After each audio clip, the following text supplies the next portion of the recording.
palavra, né?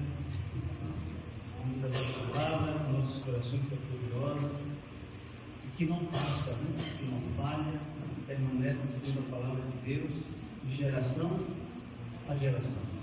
Ela não muda. Nós teremos ter um momento agora de confraternização. Você é convidado a sair do seu campo, cumprimentar o seu irmão, aquele que você viu, aquele que você não viu, os visitantes que estão aqui presentes conosco, sejam bem-vindos. Você é convidado também a participar desse momento, tá certo? Amém, irmãos?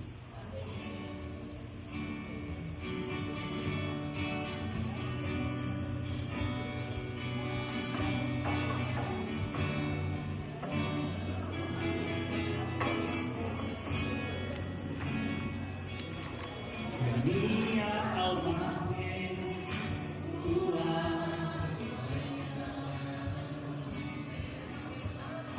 coração não vê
a gente vai caminhar nesse ritmo aí. Você é convidado a trazer o seu dízimo, como se trouxe. E a gente vai continuar nessa pegada aí. Nós agradecemos, né? Coloca aqui na frente.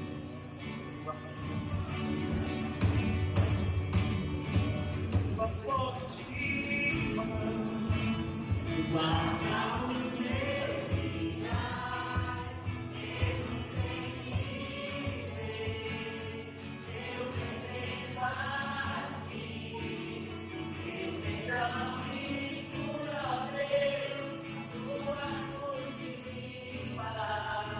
Eu sei que não mereço mais, me amas com amor, tua forte mão, guarda os meus dias,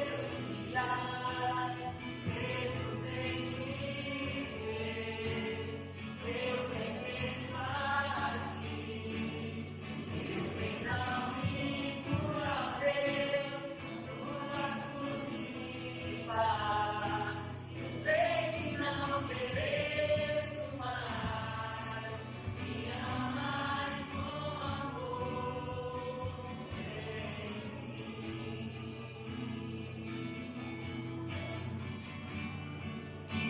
Eu sei que não mereço mais, me amas com amor sem fim. Bem, graças a Deus.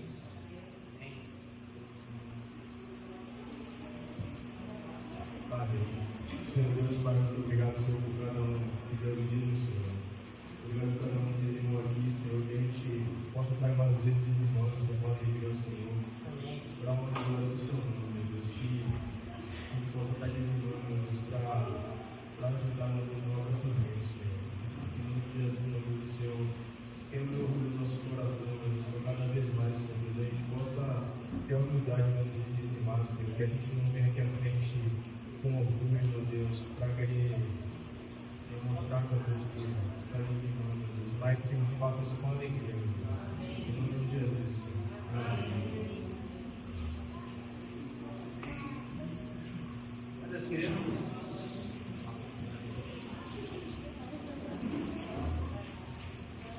As crianças.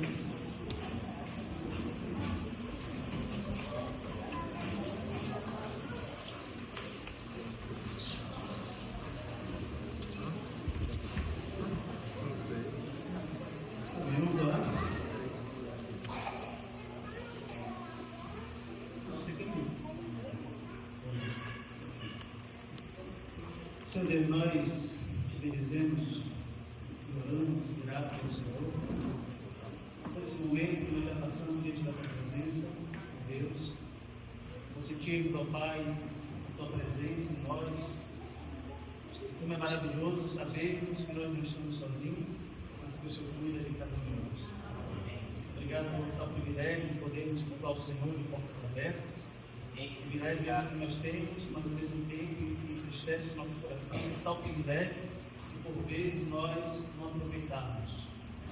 Mas que o Senhor nos ajude a adorar o Senhor, não diante só desses momentos a quais ainda a gente está sem perseguição, mas oramos também para que o Senhor prepare dentro do nosso coração para o que vem acontecer daqui para frente.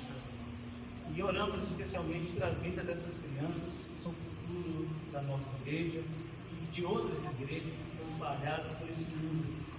Oramos, ó Pai, para que o Senhor, de forma genuína e bela, converta o coração delas. Separe elas, ó Deus, para o serviço do Reino do Senhor neste mundo. Não somente aqui em Cova da Mansa, mas em todos os lugares onde se encontra a igreja, onde o Senhor queira usar a vida delas. Assim o Senhor, como Jesus, já prepare, guarde e envie essas crianças para que o Evangelho do Senhor seja propagado, para que almas sejam convertidas ao Senhor Jesus, para que o trabalho do Evangelho seja sendo feito. Mas que o Senhor, em nome de Jesus, firme essas verdades nos seus corações, para que elas, ó Deus, possam crescer convicta da decisão de quem, para quem ela está vivendo e para quem ela está servindo. Que o Senhor, em nome de Jesus, guarde e preserve essa mensagem do Evangelho em seus corações.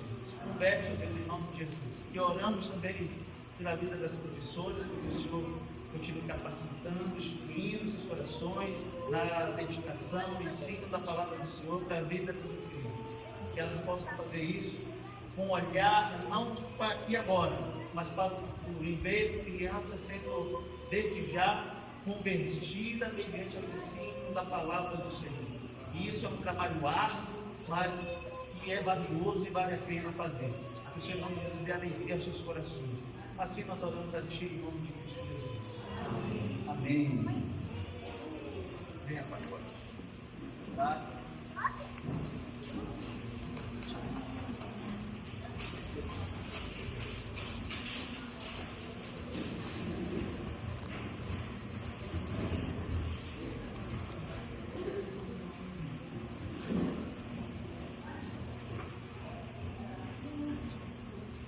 Você já pode abrir a sua Bíblia em Colossenses 1, de 1 a 14.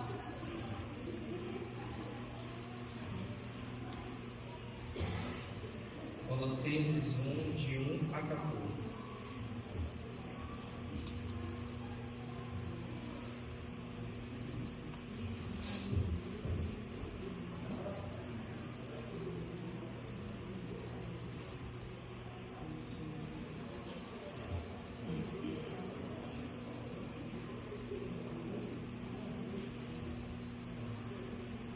Deus, pedimos mais uma vez a graça, não deixe que eu fale nada de mesa, mas com a palavra, Senhor, mas também que eu me deixe ser guiado pelo Espírito Santo.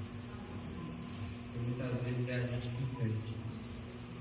Pai, que os corações aqui sejam férteis para aquilo que o Senhor quer falar, inclusive o meu, possam ser edificados pela tua palavra.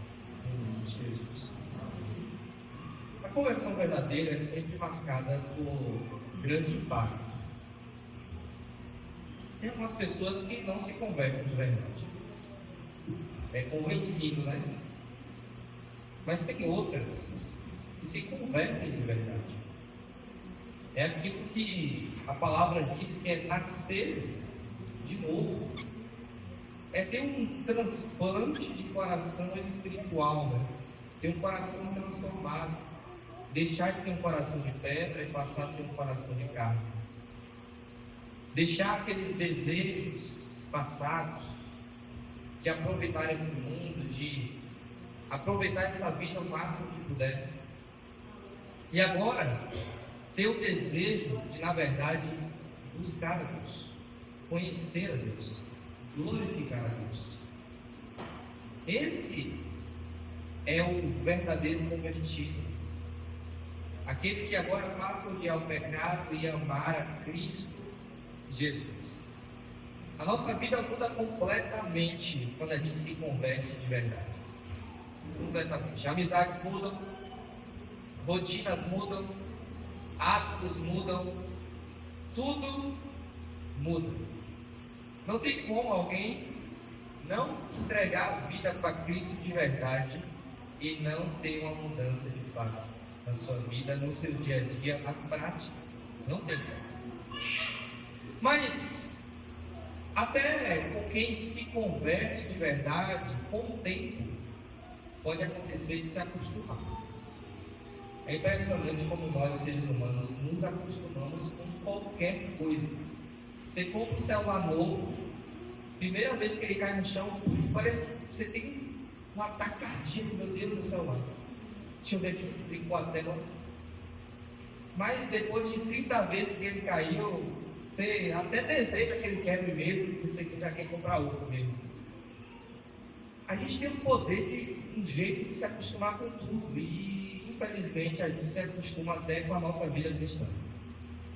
A gente se acostuma com os cultos, a gente se acostuma com a maneira que a gente lê a Bíblia, a gente se acostuma com as experiências com Deus que a gente já teve, a gente se acostuma e vai levando cada semana de maneira igual.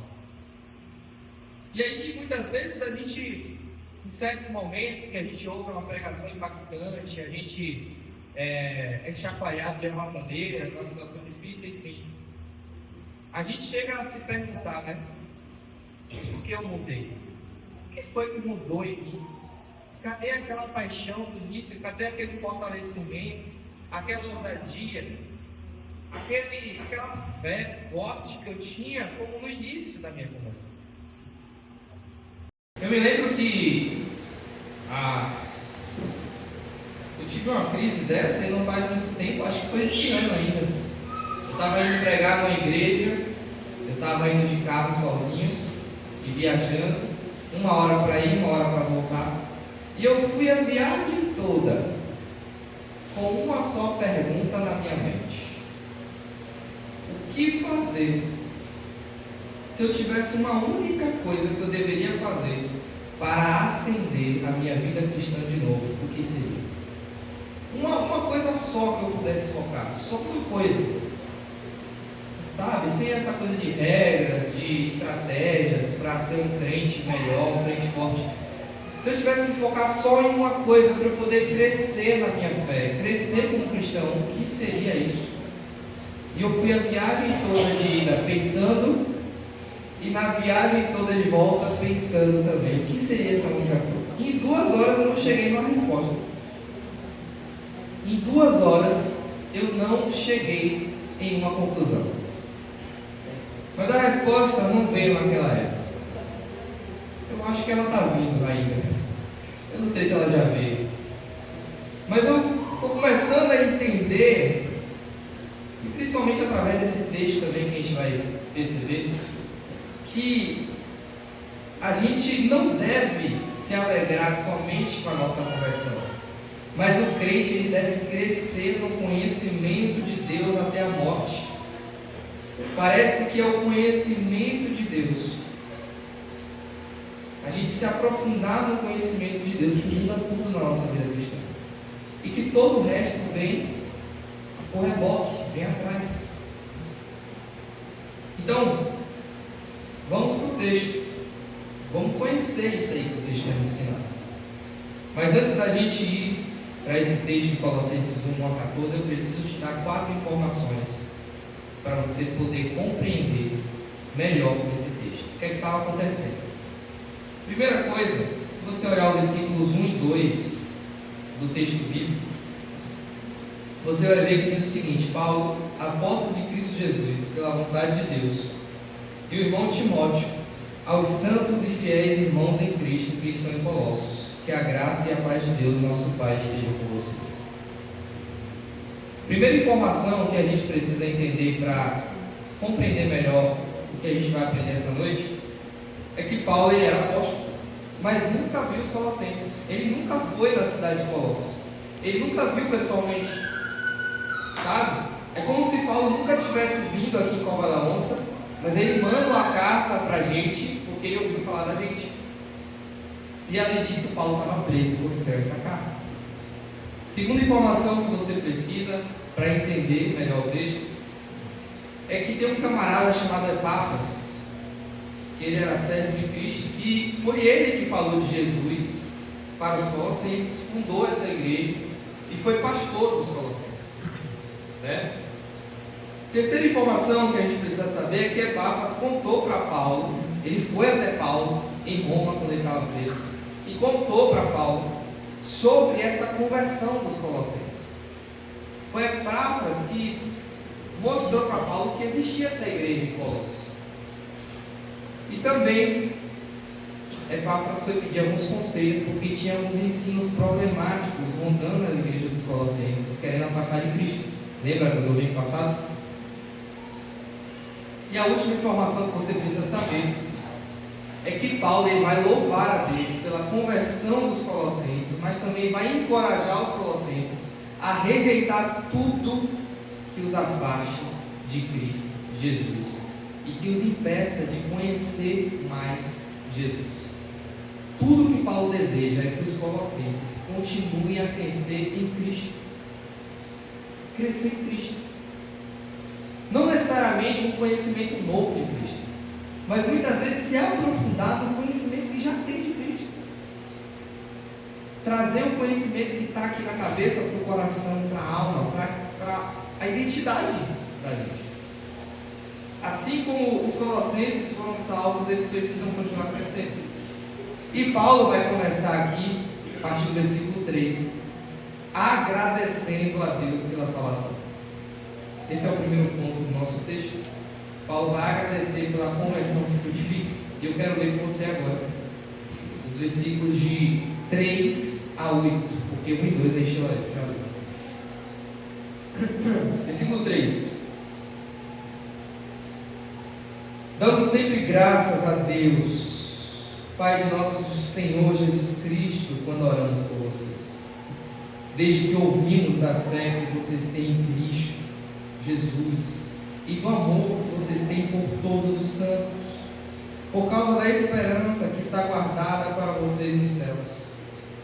Desta esperança vocês ouviram falar anteriormente por meio da palavra da verdade, do Evangelho, que chegou até vocês. Esse Evangelho está produzindo fruto e crescendo em todo o mundo, assim como acontece entre vocês desde o dia em que ouviram e entenderam a graça de Deus na verdade.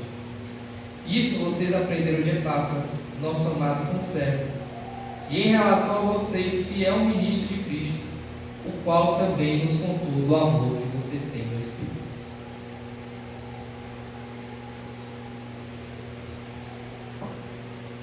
Paulo começa agradecendo a Deus, porque os colossenses conheceram Jesus e entregaram a sua vida para Jesus. Perceba que Paulo, ele vai trazer a seguinte ideia para nós: eu dou graças a Deus quando oro por vocês, desde que ouvi da fé de vocês e do amor de vocês. Certo? Importância da intercessão.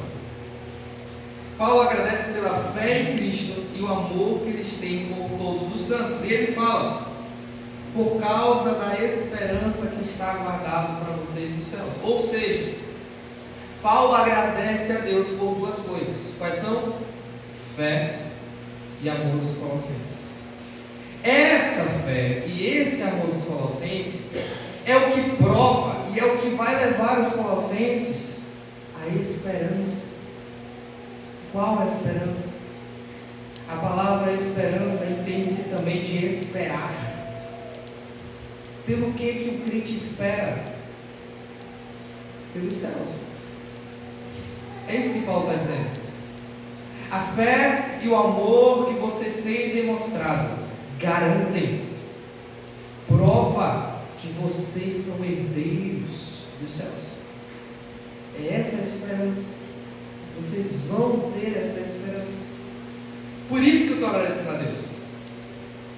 Eu estou agradecendo a Deus porque vocês são salvos. Eu estou vendo que vocês são salvos por causa da fé e por causa do amor que vocês têm por todos os santos. O amor é uma prova da fé verdadeira. E a fé em Cristo, não no pastor, na igreja, não em qualquer outra coisa, mas em Cristo, é uma prova da fé verdadeira. O amor que os colossenses têm, é um fruto, é um resultado de uma fé verdadeira. Agora, a pessoa que diz que é crente e não dá fruto, gera dúvida. Como é que a pessoa é egoísta, a pessoa não perdoa, a pessoa é orgulhosa, a pessoa é briguenta, e ela diz que agora está em Cristo e não muda nada disso? Continua falando piadas imorais, continua xingando, continua fazendo tudo de errado. Quando chegar janeiro, fevereiro, começar as festas, vai para as festas, sabe? Namora escondido, paquera escondido, gera dúvida.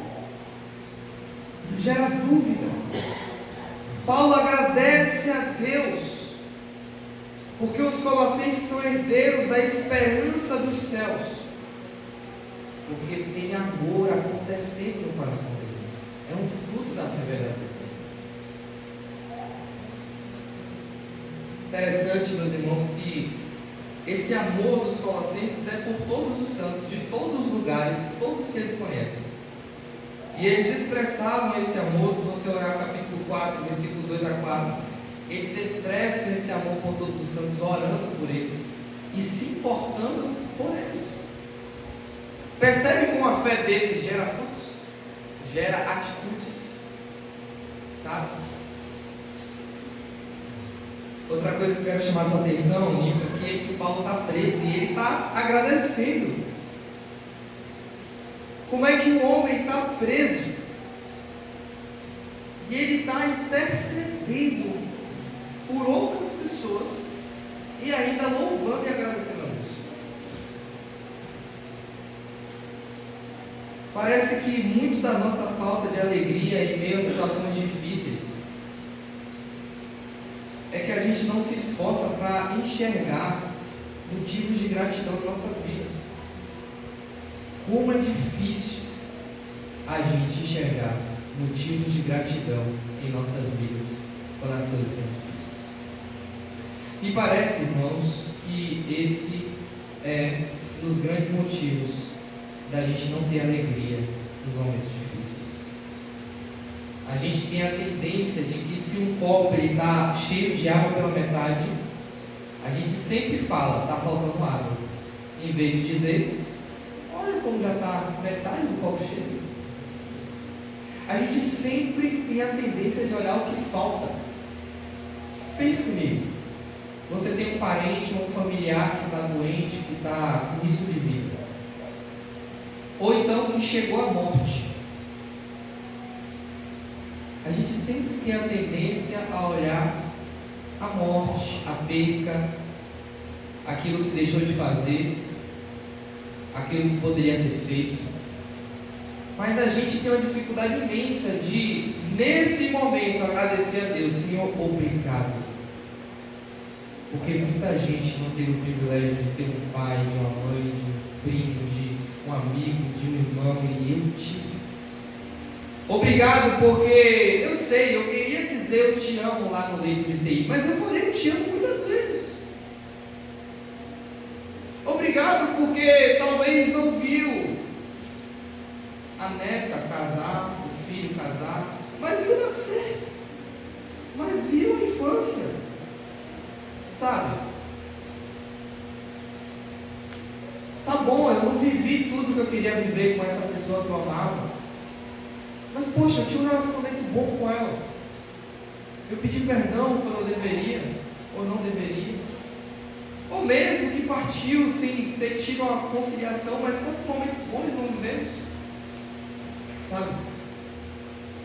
Às vezes tem uma morte de uma forma trágica, mas às vezes é melhor ter uma morte de uma forma trágica do que ficar agonizando e vegetando por meses, sofrendo numa maca do hospital. A gente sempre tem a tendência de olhar para o que falta. Eu não sei se você sabe o que é uma pessoa daltônica.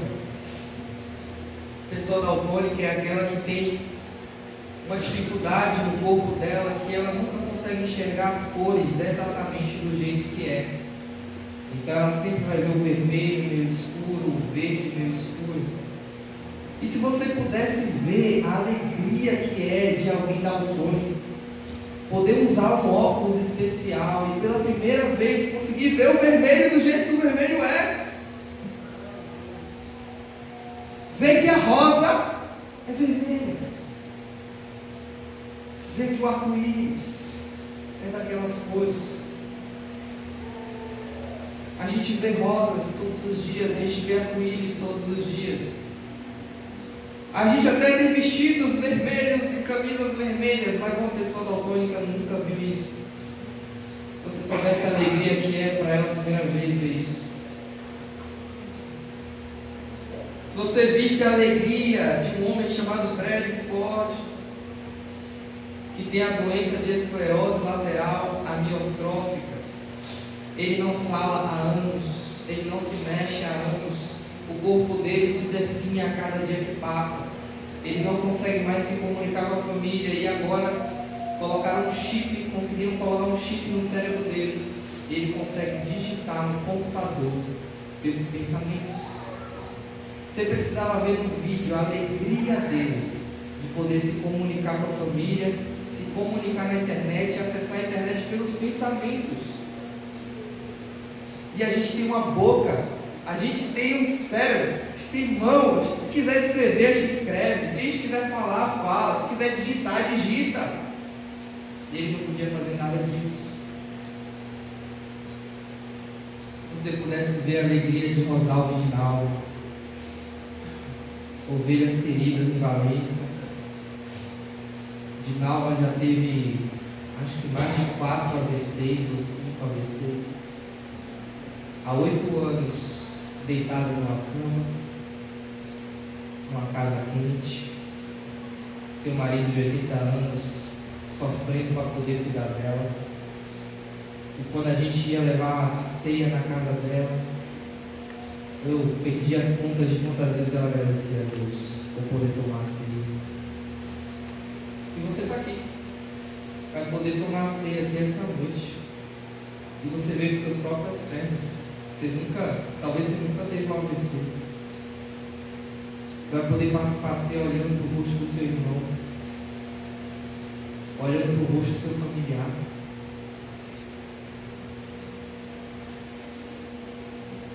Meus irmãos, como precisamos ser mais gratos. Como precisamos nos esforçar para sermos gratos. Porque o pecado dentro de nós sempre nos leva à ingratidão. Sempre nos leva à ingratidão. Mas tem tanto a agradecer. Tanta gente queria estar no nosso lugar. Tanta gente que já nasceu sofrendo e vai morrer sofrendo. Tente fazer uma lista de gratidão quando chegar em casa. Esforce-se para preencher essa lista com o máximo de motivos que você puder, até os motivos mais simples, e ore agradecendo a Deus. Isso vai te trazer alegria até nas situações mais difíceis. Quantos motivos a gente tem para agradecer pela nossa igreja? Sabe, meus irmãos, eu conto nos dedos. Eu já vi muita igreja, mas eu conto nos dedos. Igreja que tem conhecimento da Bíblia como vocês têm. Vocês têm muito conhecimento da Bíblia. Cada um de vocês tem um dom diferente, um talento diferente, um jeito diferente. E vocês podem ser tão usados no reino de Deus. Vocês são tão especiais para a obra do Senhor. A nossa igreja tem tantas virtudes, hospitalidade. Eu fico até assim preocupado, às vezes, é tanta comida, meu Deus do céu. Sempre quer fazer o melhor. Não é? Um líder como velho, fiel, tem tanto motivo para agradecer. Um prédio como esse. Acho que a igreja tem o melhor prédio, talvez daqui de Copa. Tem tanta coisa para agradecer, tanto que já foi feito, né? Consegue sustentar um pastor. São tantos motivos de agradecimento, mas às vezes a gente só olha para o que falta. A gente só olha para os defeitos da igreja, para o que a igreja ainda falta fazer. A gente tem dificuldade em olhar tantas qualidades dos nossos irmãos. Olha que decoração bonita. Tudo está lindo. Tudo feito com amor. Até o Ministério Presente tem uma camiseta. Tanta coisa a agradecer, um som maravilhoso. Uma membresia onde a maior parte dos membros dessa igreja são salvos. Dá para ver claramente que são pessoas nascidas de novo. Enquanto tantas igrejas, a igreja está cheia de gente não crente. Tanta coisa já foi feita e tanta coisa a gente ainda vai fazer, porque Cristo está com a gente. A gente pode agradecer, tem tanto a agradecer. Nossos casamentos não são perfeitos, tem muitas dificuldades. Às vezes é uma pessoa totalmente diferente de nós. Às vezes é uma pessoa que não é crente. Mas quanta gente não está lutando porque está solteiro, está triste por isso. Ou às vezes a gente é solteiro, a gente não agradece por estar solteiro. Porque tem uma frase aí que já diz, né? Aí você julga se é verdade ou não. É melhor estar sozinho do que mal acompanhado. Tem tanta gente que queria estar solteiro e não pode separar porque quer obedecer a Deus e sabe que Deus odeia o divórcio. Em tudo na nossa vida, não importa a situação que a gente esteja, tem motivos para agradecer. E se a gente aprender a agradecer nos momentos difíceis, nas provações que a gente passar, a gente vai conseguir achar alegria. Outra coisa que Paulo vai dizer é que o Evangelho está produzindo fruto. Olha só o versículo 6. Esse Evangelho está produzindo fruto e crescendo em todo o mundo, assim como acontece entre vocês, desde o dia em que ouviram e entenderam a graça de Deus na verdade. Eu não gosto de cuidar de planta, confesso. A Anne enveredou por isso aí. Eu não gosto muito de cuidar de planta. Sabe por quê? Porque eu deixo morrer a planta. As plantas, elas são especiais porque elas são vivas. Se você não cuidar, se você não regar, se você não proteger do bicho, se você não colocar no sol, ela vai morrer e eu já tenho um jeito para cuidar.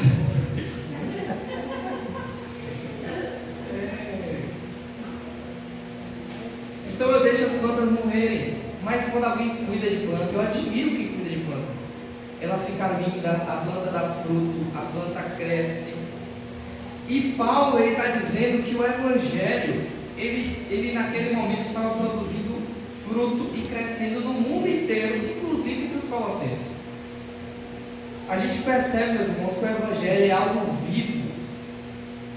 Não é uma cadeira, é algo vivo, é tipo uma planta.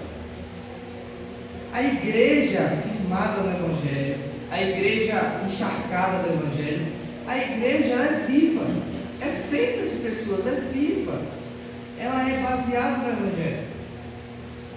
Se uma igreja ela é saudável, ela é regada com a palavra, ela é exposta à palavra, ela cresce em quantidade, ela cresce em qualidade. Talvez ela não seja uma mega igreja gigante, tipo a IBAN, mas vai crescer. Talvez uma pessoa nova convertida por ano, talvez duas, mas vai crescer. Mas eu acho que é uma pergunta que fica para a gente, diante do que Paulo está dizendo aqui, é o seguinte: você tem ajudado ou atrapalhado a igreja a crescer? Porque se a igreja é algo vivo, e o Evangelho que está no centro da igreja é algo vivo, então se a igreja tiver tudo bem, tudo nos conformes, ela vai crescer, não precisa inventar. Mas eu e você, a gente tem contribuído ou atrapalhado o crescimento da igreja. Você tem pedido perdão e perdoado? Você tem evangelizado e orado? A gente tem amado os irmãos e elogiado o que os irmãos fazem na igreja, ou só criticado tudo o que os irmãos fazem? A crítica é terrível porque desanima. Às vezes você faz algo com todo amor, com toda vontade, com um bom coração, mas às vezes você erra. Você já viu? A gente pode errar de duas formas. A gente pode errar de forma pecaminosa, ou a gente pode errar tentando acertar. O erro que é de forma pecaminosa, esse aí tem que ser confrontado, porque é ruim. Mas o erro de quem está tentando acertar tem que ser encorajado, tem que ser elogiado, tem que ser incentivado. Então, se eu um dia errar, ou se você um dia errar em qualquer coisa que a gente fizer na obra de Deus, perceba se a gente pecou, se a gente estava tentando acertar. E valorize o esforço, valorize a intenção. Você e eu temos participado das atividades e cultos da igreja, temos confessado pecados. Então, tudo isso aqui que a gente citou é para a gente perceber: eu tenho contribuído para o crescimento da igreja ou atrapalhado o crescimento da igreja? Porque o Espírito Santo, ele vai agir e ele vai dar frutos no momento que a gente estiver fazendo essas coisas. Como é que o Espírito Santo vai agir na nossa igreja e converter pessoas verdadeiramente, trazer amor, trazer poder, se tem pecado escondido na liderança ou entre nós? Como é que o Espírito Santo vai agir se não tem perdão? E Paulo continua, e ele fala de Epáfras, versículo 7. Isso vocês aprenderam de Epáfras, nosso amado conservo, em relação a vocês, fiel ministro de Cristo, o qual também nos contou do amor que vocês têm no Espírito.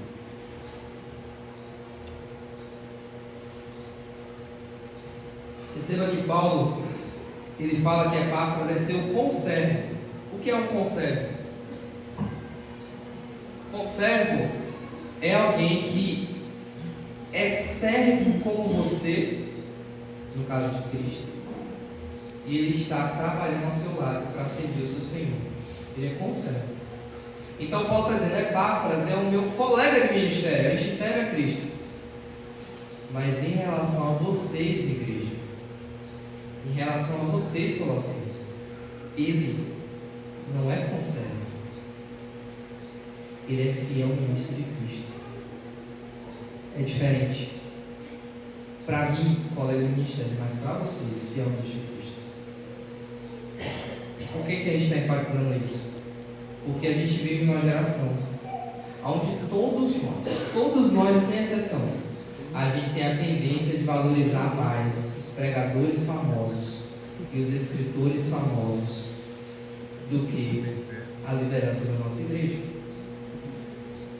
A gente compara a pregação de Augusto Nicodemos e Hernandes Dias Lopes com a pregação minha de velho. A gente não é assim não. E a gente valoriza muitas vezes quem está lá fora. A gente sempre tem a tendência a valorizar a grama do vizinho como mais verde. Mas quando Paulo fala que Epáfras, para a igreja deles, é fiel ministro de Cristo, Paulo está dizendo o seguinte: valorizem Anderson, porque muitas vezes foi ele que permaneceu servindo vocês. Valorizem o pastor Marcos, valorizem os outros pastores que passaram aqui, e valorizem até mesmo o líder que falhou. Mesmo que teve um líder que falhou, valorize-o, porque muitas vezes ele pagou o preço. Mas se até Davi caiu, que era o homem segundo o coração de Deus, quem dirá nós, meus irmãos? Dirá nós. Todo líder é falho. Não é quando a gente vai errar como líder, ou não é se a gente vai errar, né? Mas quando a gente vai errar. E isso é bom para que os olhos da igreja estejam naquele que nunca erra, que é Jesus. Mas não espere a perfeição. Somos falhos. Ficamos tristes, ficamos desanimados, ficamos amargurados, ficamos irados, ficamos... tudo que vocês ficam hoje.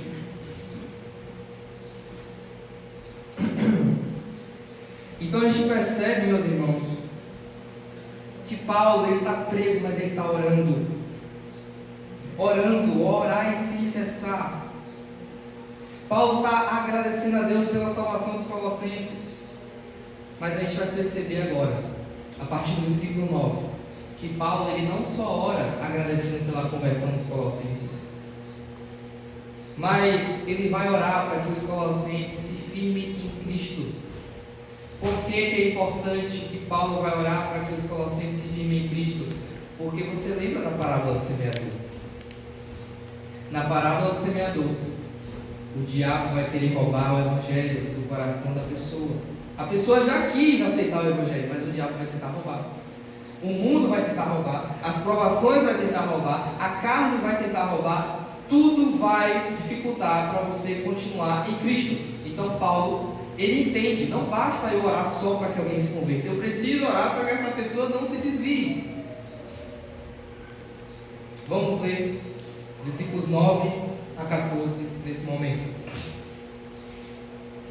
Por esta razão, também nós, desde o dia que soubemos disso, não deixamos de orar por vocês e de pedir que transbordem do pleno conhecimento da vontade de Deus, em toda sabedoria e entendimento espiritual. Dessa maneira poderão viver de modo digno do Senhor, para o seu inteiro agrado, frutificando em toda boa obra e crescendo no conhecimento de Deus. Assim vocês serão fortalecidos com todo o poder, segundo a força da sua glória, em toda perseverança e paciência, com alegria, dando graças ao Pai, que os capacitou a participar da herança dos santos na paz. Paulo começa a dizer: não deixo de orar por vocês. E qual é o alvo da oração de Paulo? O que é que ele está orando? Pelo que ele está orando? Por um transbordamento, por um transbordar. Transbordar de quê? 3 coisas. 3 fatores que Paulo ora para que transborde no coração dos colossenses. Primeira coisa que Paulo pede para transbordar: que eles transbordem do conhecimento da vontade de Deus. Segunda coisa, toda a sabedoria. Terceira coisa para transbordar: entendimento espiritual. Resumindo, transbordem de Cristo, de conhecer a Cristo, de se aprofundar em Cristo. Paulo está orando para que os colossenses cresçam no conhecimento da vontade de Deus, porque se eles crescerem no conhecimento pleno da vontade de Deus, eles vão ter esses 3 benefícios. 3 benefícios. Olha só o que ele fala no texto. Dessa maneira, versículo 10, poderão viver de modo digno do Senhor. Versículo 11, serão fortalecidos com todo o poder. Versículo 12, dando graças ao Pai. Então, vamos ver o primeiro benefício de quando o crente transborda do conhecimento da vontade de Deus, de toda a sabedoria e entendimento espiritual. O primeiro benefício é poder viver de modo digno do Senhor. Como é que nós vamos conseguir agradar a Deus se a gente não conhece a vontade dele? Como é que a gente vai ser capacitado a obedecer a Deus se a capacitação vem dele? É por isso que Paulo ele não deixa de orar, porque não tem como ser crente sem transbordar do conhecimento da vontade de Deus. Mateus 22, 29 vai dizer que Jesus disse: o erro de vocês está no fato de não conhecerem as Escrituras nem o poder de Deus. O crente, ele erra o alvo quando ele não conhece as Escrituras e o poder de Deus. 2 Timóteo 3, 16 a 17, um texto conhecido nosso. Toda a Escritura é inspirada por Deus e útil para o ensino, para a repreensão, para a correção, para a educação na justiça, a fim de que o servo de Deus seja perfeito e perfeitamente habilitado para toda boa obra. Quando você se aprofunda na palavra, quando você lê a palavra, cresce no conhecimento da palavra, seja ouvindo ela, seja lendo ela, seja ouvindo na pregação, você é capacitado a toda boa obra. E no seu caráter, E muitas vezes não é que a gente precisa conhecer algo novo. Vários de vocês aqui já leram a Bíblia toda. Muitas vezes não é que a gente precisa conhecer algo novo, é a gente relembrar o que a gente esqueceu. Relembrar. E dessa forma, Paulo vai dizer ainda no versículo 10, que como é que a gente vive de modo digno do Senhor, frutificando em toda boa obra e crescendo no conhecimento de Deus. Quem é que vive de modo digno do Senhor? Quem é o crente verdadeiro que vive de modo digno do Senhor? Ele frutifica, ele muda, ele faz, ele ama Cristo e ele age como Cristo. E ele faz coisas para Cristo. E ele não faz coisas para Cristo para ser aceito por Deus. Ele não faz coisas para Cristo para ser salvo por Deus. Ele faz coisas para Cristo porque ele tem conhecido a Cristo cada dia mais. E ele tem amado a Cristo cada dia mais. E ele não entende viver sem servir a Cristo. O problema é quando a gente tira os olhos de Cristo e a gente coloca os olhos em coisas dessa terra. Nosso coração, ele começa a desejar as coisas dessa terra mais do que se aprofundar em Cristo. Aí está o problema. Hebreus 12 fala: abandonando todo o pecado que nos assedia, corramos a carreira da fé, visto que tenha nos rodeado tão grande nuvem de testemunha, olhando para o autor e consumador da nossa fé, corremos com perseverança a carreira que nos está proposta, porque ele sofreu. Olhando para o autor e consumador da nossa fé. Você que está aqui essa noite, você tem dia após dia olhado para Cristo, ou você já se acostumou com a sua vida cristã? Você tem dia após dia dito: estou perdendo tudo por causa dele. Você tem dito dia após dia como Paulo: o que eu quero é conhecer a Cristo e o poder da sua ressurreição. Tenho por perda todas as coisas, para que eu possa ganhar o conhecimento sublime do conhecimento de Deus, de Cristo. Será que é isso que tem ecoado no seu coração? Será que você tem olhado para Cristo? Não para a igreja erra, a igreja falha, os irmãos erram.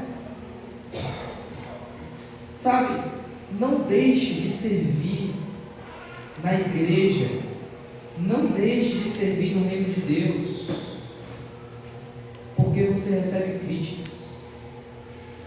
Não desanime de servir no reino, na igreja, a Deus, porque você recebe críticas, ou porque as pessoas não te ouvem, ou porque as pessoas não te dão bola, ou por causa da perseguição.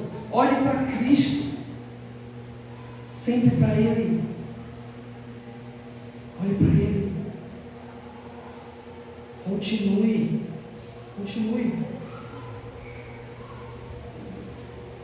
O segundo benefício que nós temos quando a gente transborda do conhecimento de Deus, de toda a sabedoria e entendimento espiritual, é o que Paulo vai dizer no versículo 11: nós somos fortalecidos com todo o poder. Então, como é que nós seremos fortes espiritualmente se a gente não se alimenta do único objeto que Deus nos deixou para nosso fortalecimento, que é a palavra de Deus? É interessante que Deus não deixou uma pessoa para viver eternamente conosco aqui. Deus não deixou um celular. Deus não deixou. O único objeto que Deus deixou para a vida do cristão para guiar o cristão é a Bíblia. É a única coisa. Sabe? É bom a gente ouvir pregação no YouTube, na internet, mas não é igual a ler a Bíblia. É bom a gente ler livros, mas não é igual a ler a Bíblia. A Bíblia é o único objeto que é Deus falando. É a voz de Deus falando. E a gente precisa estar com esse objeto todos os dias diante dos nossos olhos. É o único objeto que Deus deixou. A Bíblia não é qualquer livro. A Bíblia é sobrenatural. A Bíblia é poderosa. A Bíblia é algo divino. Salmo 119, versículo 28. Se puder projetar aí para a gente. Salmo 119, 28. Olha o que vai dizer. O salmista vai falar o seguinte: 119, 28. Olha o que o salmista vai dizer: a minha alma se consome de tristeza, fortalece-me segundo a tua palavra. Para onde você vai quando você está triste, angustiado? Para onde você recorre? A palavra é o que fortalece o crente. Agora, se nós seremos fortalecidos com todo o poder, em quais áreas seremos fortalecidos? E Paulo vai dar pelo menos 2 áreas aqui. Olha o versículo 11 ainda. Assim vocês serão fortalecidos com todo o poder, segundo a força da sua glória, em toda perseverança, paciência e com alegria. São 3 áreas, pelo menos. Perseverança. Você se acha um crente que desanima muito fácil? Você é um crente que quando a aprovação vem, você quer desistir? Quando a aprovação vem, você não consegue continuar? Você tem lidado com um casamento, você tem lidado com um emprego, você tem lidado com uma situação que se arrasta por anos e desanima você? Sabe como é que você vai ter perseverança? Aqui, ó, palavra de Deus, conhecer a Cristo, olhar para Cristo, buscar a Cristo, se aprofundar no conhecimento de Cristo. Ele é que dá perseverança. Paulo está preso e ele está se preocupando com os outros. Paulo está preso e está alegre. Outra coisa, paciência. Esse é o segundo benefício que Paulo vai dizer aqui. Fortalecidos na paciência. Quando a gente lê a Bíblia, vê a história de Jó, quando a gente lê a Bíblia, começa a ver a paciência de Cristo com os apóstolos. Quando a gente vai vendo tudo que a Bíblia nos mostra sobre esperar as promessas de Deus, a gente vai percebendo que também podemos esperar, podemos ter paciência. E por fim, aquilo que o mundo corre atrás por todo lado, alegria. Todo ser humano corre de um lado para o outro buscando alegria.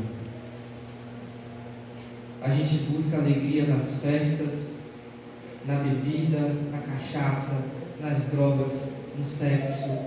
A gente busca alegria na comida, a gente busca alegria em viagens, a gente busca alegria num celular novo, numa roupa nova, num perfume novo, num móvel de casa novo. A gente busca alegria em um filho novo. Quando meu filho nascer, quando eu tiver um filho, eu vou ser alegre. A gente busca alegria.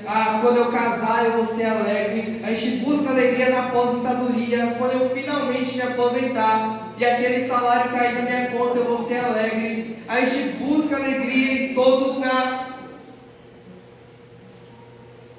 Mas nunca vamos ter plenamente. Porque a única alegria verdadeira que o mundo não pode dar é aquela que está em Cristo Jesus. Está em Cristo Jesus. O salmista, quando você lê o Salmo 119, ele vez após vez vai dizer: a palavra de Deus traz alegria ao meu coração. E sabe, irmãos, não é a palavra pela palavra. Não é porque eu cumpro o meu devocional do plano de leitura anual que eu vou ter alegria. Não é isso. Mas é você ler aquele devocional, nem que seja 4 versículos do plano de leitura bíblica, e você não levantar da cadeira até que entre no seu coração. Deus, Colossenses 1:14 me prometeu que a tua palavra pode me trazer alegria. O Salmo 119 me prometeu que não importa a situação que eu passe, eu posso estar preso, mas a tua palavra, o conhecimento de Cristo pode me trazer alegria. Eu não vou levantar dessa cadeira enquanto eu não levantar alegria.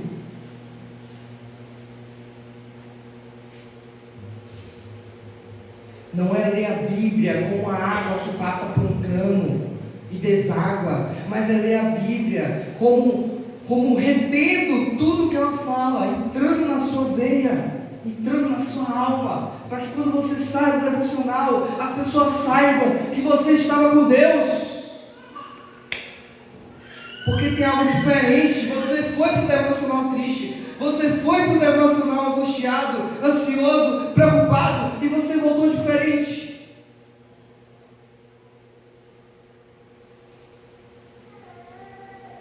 Então não importa se é 4 versículos, não importa se é 1 versículo, mas também é verdade que quanto mais a gente lê a palavra, mais a gente quer ler a palavra. Então não se contente com o plano de leitura bíblica anual, vá além. Se é 10 versículos que nem para hoje, vá para um capítulo, vá para 2 capítulos, leia depois do almoço, leia no intervalo do trabalho, memorize a Bíblia, antes de dormir leia, cole a Bíblia na parede do seu quarto, se encharque da Bíblia, batalhe pela alegria e pelas promessas de Deus. Promessa de perseverança, promessa de paciência, promessa de alegria, promessa de fortalecimento, promessa de capacitação, promessa de gratidão, como a gente vai ver agora. E tudo está disponível, é só você buscar, é só eu buscar. Cristo não está lá no céu de maneira que a gente não alcance Ele, Cristo não está lá na profundeza de maneira que a gente não alcance Ele, e Cristo está aqui, disponível. O pão da vida está parado do lado do poço que você está pegando água, angustiado, porque a sua vida está um desastre. E Jesus está dizendo: vem, bebe, é de graça. Por que você está indo atrás de poços que não dão vida? Por que você está indo buscar água em fonte de cisternas rotas que não dão vida, enquanto a vida está aqui, ó, disponível?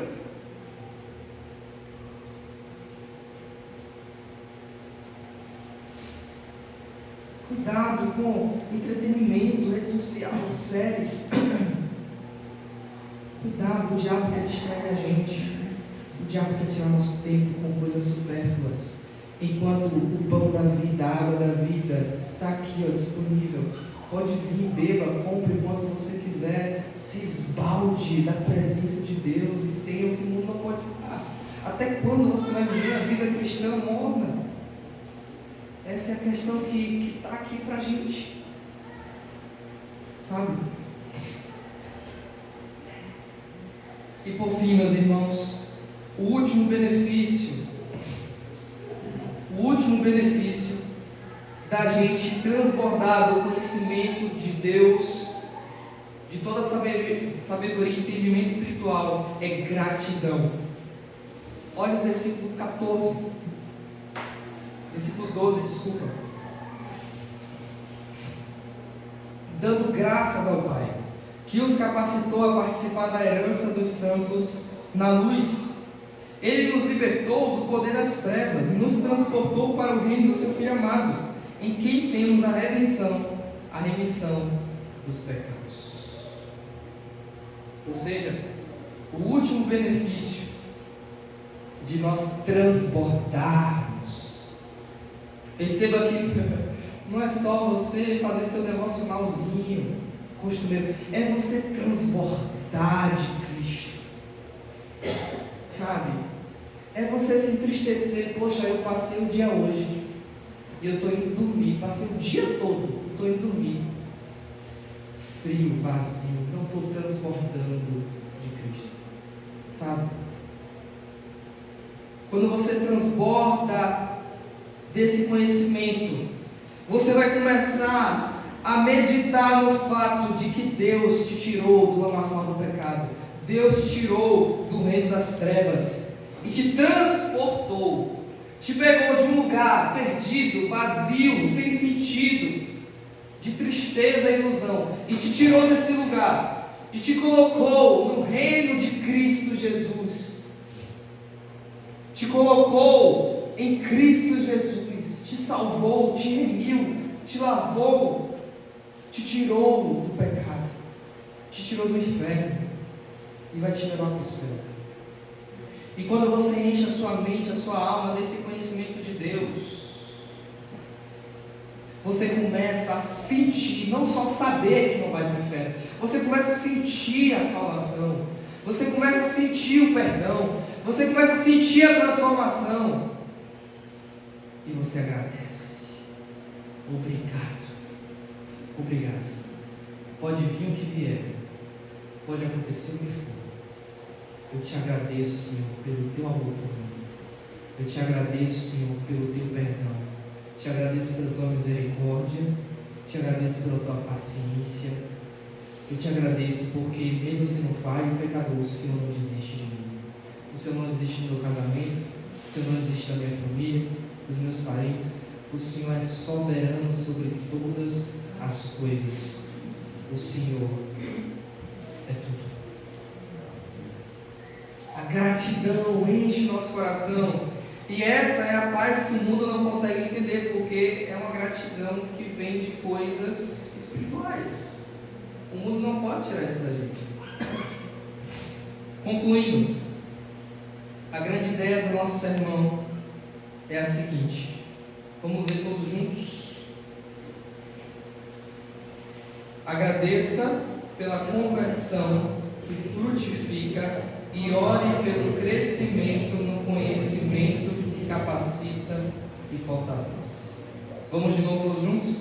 Agradeça pela conversão que frutifica e ore pelo crescimento no conhecimento de Deus que capacita e fortalece. Ore por isso durante essa semana. Ore por isso. Ore para que você cresça no conhecimento de Deus. Ore para que você cresça em toda a sabedoria, em todo entendimento espiritual. E isso está em Cristo. Ore para que Deus te fortaleça, que Deus, Ele te capacite a agradar a Ele, por quanto mais você busca Ele. Agradeça a Deus pela sua salvação essa semana. Ore por isso, passe a semana orando por isso. Deus, eu te agradeço por ter me salvado, mas eu não quero ficar do jeito que eu estou. Deus, eu te agradeço pelo que você já fez, mas eu quero crescer no conhecimento do Senhor. Eu quero viver um novo, eu quero ter novas experiências contigo, eu quero crescer na tua presença, eu quero te conhecer, eu quero te amar mais. Concluindo, se você está aqui essa noite e você não entregou sua vida a Jesus ainda, ou você precisa se reconciliar, eu quero te encorajar a você orar pela sua conversão. Eu me lembro que antes de me converter, eu tentei por vários anos da minha vida ser crente, porque a minha mãe era crente, meu pai era crente, e eu via eles indo para a igreja, eu não ia para a igreja, eles iam para a igreja sem mim, e eu ia para a igreja só para agradar a eles, mas eu não era crente de verdade, meu coração desejava o mundo, e eu tentava parecer crente, eu fingia que era crente, mas eu não conseguia. E eu nunca conseguia amar a Deus de verdade. Um belo dia, aos 17 anos, eu fiz uma oração assim: Senhor, eu não sei se o Senhor existe, ou se o Senhor existe, mas eu sei de uma coisa: Eu cansei desse mundo, eu cansei do pecado, eu cansei dessa vida sem propósito, eu cansei das festas, eu cansei das amizades, eu cansei de tudo isso. E eu quero pedir ao Senhor uma coisa. Se o Senhor existe, o Senhor sabe que eu sempre tentei ser crente e nunca consegui. E eu quero pedir uma coisa ao Senhor. Me ajude a ser crente. Me faça um crente. Mude meu coração.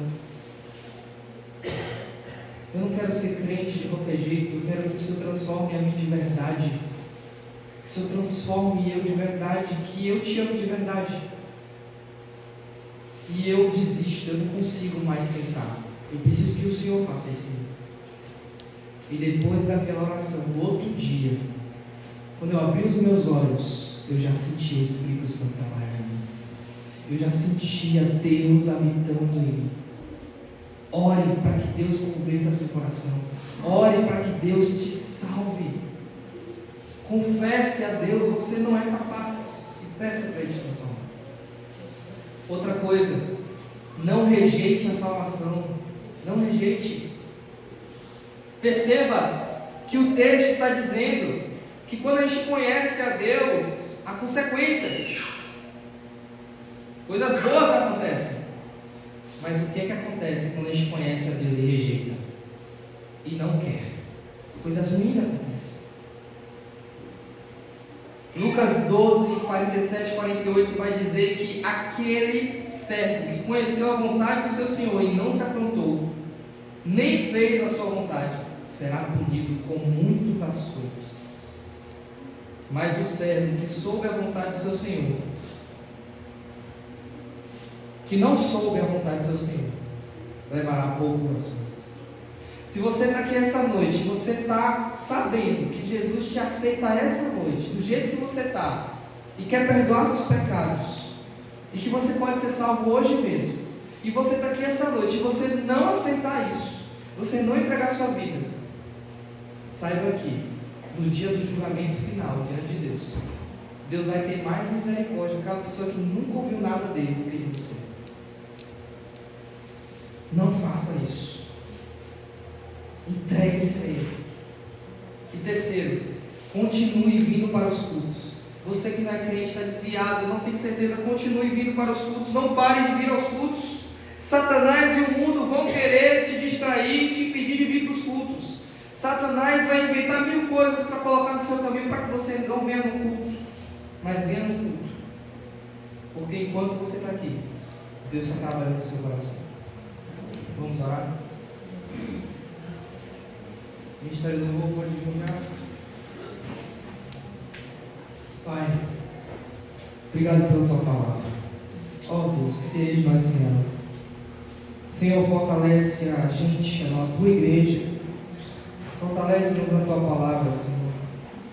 Pai, que a gente ame a Cristo, se aprofunde em Cristo. Que a gente tenha Ele como nosso amigo.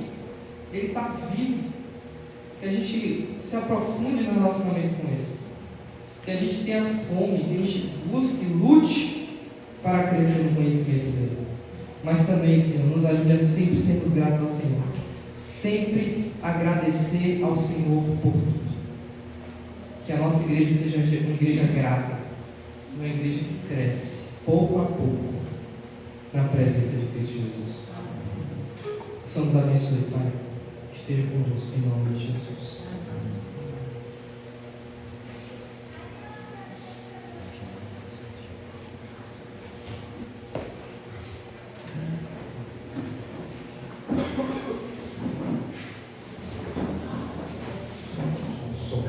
Irmãos, abra sua Bíblia. 1 Coríntios capítulo 11. Vou pedir para projetar também. 1 Coríntios 11. Nós vamos agora prosseguir para a ceia. Eu vou pedir para que, não fique constrangido, mas eu vou pedir para que fique de pé só aqueles que já têm um compromisso com Cristo, que já aceitaram Jesus, entregaram a sua vida para Jesus, né? E firmaram esse compromisso com Ele. Lá em 1 Coríntios, meus irmãos, capítulo 11, já chamo aqui também Cristiano. E convido também a Alex para me ajudar na distribuição.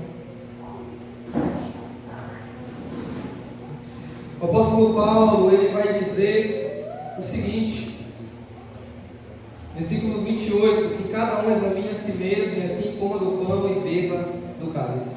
Pois quem come e bebe sem discernir o corpo, come e bebe juízo para si. A ceia do Senhor é um momento onde a gente anuncia, Jesus vai voltar e vai buscar a sua igreja. Mas a ceia do Senhor também é a igreja tendo comunhão, a igreja sendo unida e adorando a Cristo Jesus. E perceba que quando a gente participa da ceia, sem estarmos unidos com nossos irmãos, a gente participa da ceia trazendo juízo sobre a nossa cabeça. Uma coisa que eu nunca quis fazer é fazer uma promessa diante de Deus. Eu prefiro não fazer nada. Por que eu vou querer maldição sobre a minha vida de graça? A mesma coisa é participar da ceia sem pensar na união da igreja e do outro. Então você vai ter um momento para a gente orar agora. Você vai colocar o seu coração diante de Deus. E você vai dizer: Senhor, eu tenho esses pecados. Eu tenho esses pecados. E eu me comprometo a me arrepender e a mudar. Peça perdão e depois participe da ceia do Senhor. Vamos orar. Meus irmãos, nesse momento, pedir a Alex para pegar os elementos, e eles vão passar entregando os elementos enquanto o cante vai estar louvando o Senhor neste momento.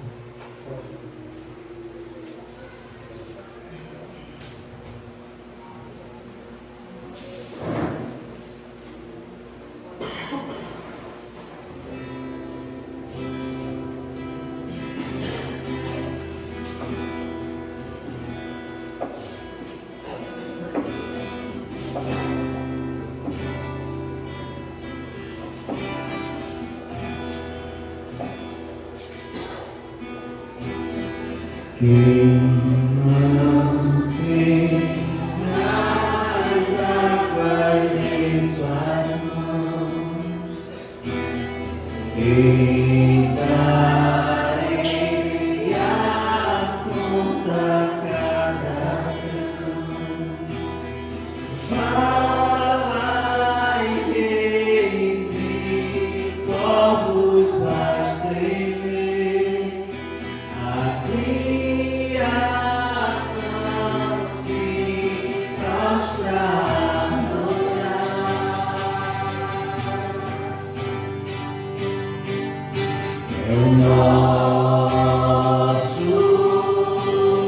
Deus, no seu trono está. Vamos adorá-lo. É o nosso Deus, não há outro igual.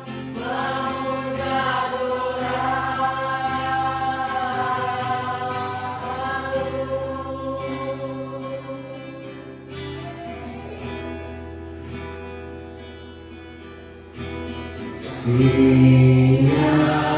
Ele pode aconselhar, ser decretos podem questionar. Quem a Ele pode instruir? Quem explica todo o seu agir? É o nosso Deus, no seu trono está. Vamos adorá-lo. É o nosso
Amém, meus irmãos, no versículo 23, de 1 Coríntios 11, Paulo vai dizer: porque eu recebi do Senhor que também lhes entreguei, que o Senhor Jesus, na noite que foi traído, pegou o pão e, tendo dado graças, partiu e disse: isto é o meu corpo, que é dado por vocês.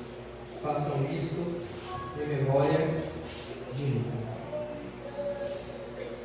Pensando no corpo de Cristo que foi dado por nós, corpo perfeito naquela cruz, como o Paulo vai dizer.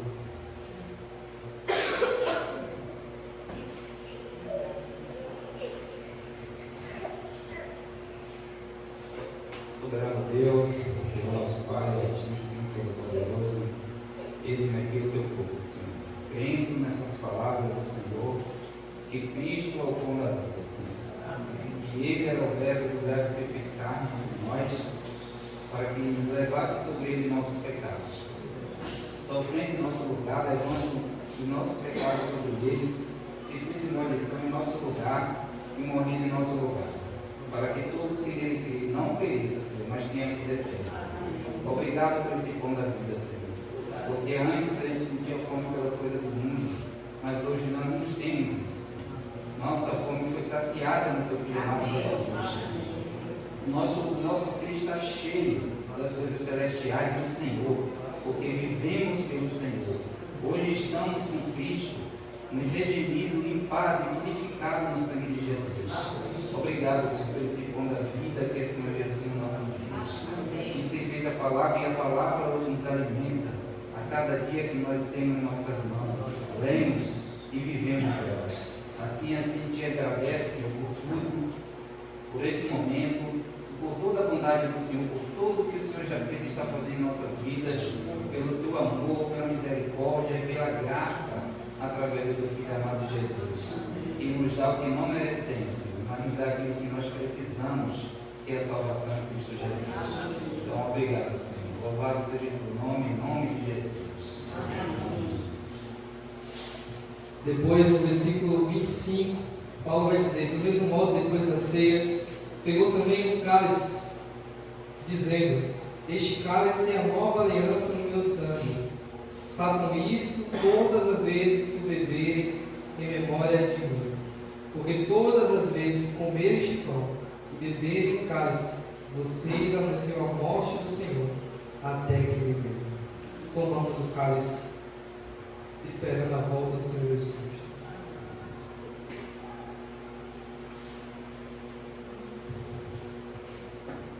Senhor Deus, nesse momento estamos obrigado ao Senhor pelo ato que teu Filho Jesus Cristo fez naquela cruz, pagando o preço dos nossos pecados, Senhor. Isso aqui que fazemos hoje não é uma brincadeira, Senhor. É algo sério. Algo que eu sofri naquela cruz, que pagou o preço dos nossos pecados, e nos deu mais uma oportunidade, Senhor, de se arrepender dos nossos pecados e vir para Cristo, Senhor. Que o Senhor continue, Senhor, derramando a tua graça, teu sangue sobre nós, que assim possamos viver uma vida que te agrade, te honre, te louve, e que o Senhor, Pai, possa assim estar nos abençoando, Senhor. É isso que eu te peço em nome de Jesus. Amém. Amém, meus irmãos. Pode se assentar. Vamos continuar louvando a Deus e exaltando o nome do Senhor, e que a graça do Senhor Jesus Cristo, o amor de Deus e as consolações do Espírito estejam conosco, com todos os crentes na face da terra, para todos sempre. Amém. Que Deus nos abençoe e uma boa noite, uma boa semana na presença de Jesus. Vamos cantar o Senhor.